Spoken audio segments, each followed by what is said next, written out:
देखिए, केंद्र सरकार ने एक्साइज ड्यूटी कम की है, हम भी उसको एग्जामिन कर रहे हैं।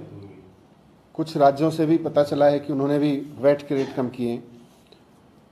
मैं ये देख रहा था कि पिछले कुछ साल में, 2-3 साल में, 4 साल में सारी दुनिया में पेट्रोल के रेट कम हुए, लेकिन केंद्र सरकार ने पेट्रोल के रेट देश में कम नहीं होने दिए।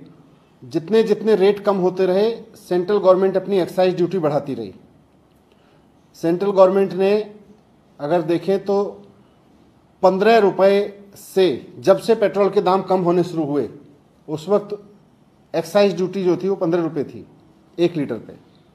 उसको बढ़ा बढ़ा के जैसे जैसे पेट्रोल के दाम घटते गए सारी दुनिया में, इंटरनेशनल मार्केट में, सेंट्रल गवर्नमेंट ने पेट्रोल के दाम ना कम हो इसलिए अपनी एक्साइज ड्यूटी बढ़ाते गए और उन्होंने 15 रुपये से एक्साइज ड्यूटी बढ़ा के 34 रुपये कर ली पिछले कुछ सालों में। अब वो कुछ पैसे कम कर रहे हैं और कह रहे हैं राज्य सरकारें कम कर दें। राज्य सरकारें तो वैसे ही अपने संसाधनों के लिए रो रही हैं, राज्य सरकारों के पास तो वैसे ही संसाधन कम है, तो वैसे में राज्य सरकारें तो कम कर लें, लेकिन सेंट्रल गवर्नमेंट ने जो 15 रुपये से 34 रुपये बढ़ाया था उसमें से बस छोटा सा कम करेंगे, तो ये तो ठीक नहीं है। हम इसको एग्जामिन कर रहे हैं, दिल्ली पे क्या फ़र्क पड़ेगा, दिल्ली क्या कर सकती है, दिल्ली में कैसा हो सकता है, उसको एग्जामिन कर रहे हैं। लेकिन मैं सेंट्रल गवर्नमेंट से भी रिक्वेस्ट करूंगा कि आपने जो ये 15 रुपये से इतनी बेहताशा बढ़ोतरी की थी एक्साइज ड्यूटी में, अब आप 5 रुपये कम करके उसका काम नहीं चलेगा, कम से कम 15 रुपये और कम किया जाए। 15 रुपये और कम करें। इतनी एक्साइज ड्यूटी आप लोगों ने बढ़ाई थी, उसको नीचे ले आएँ।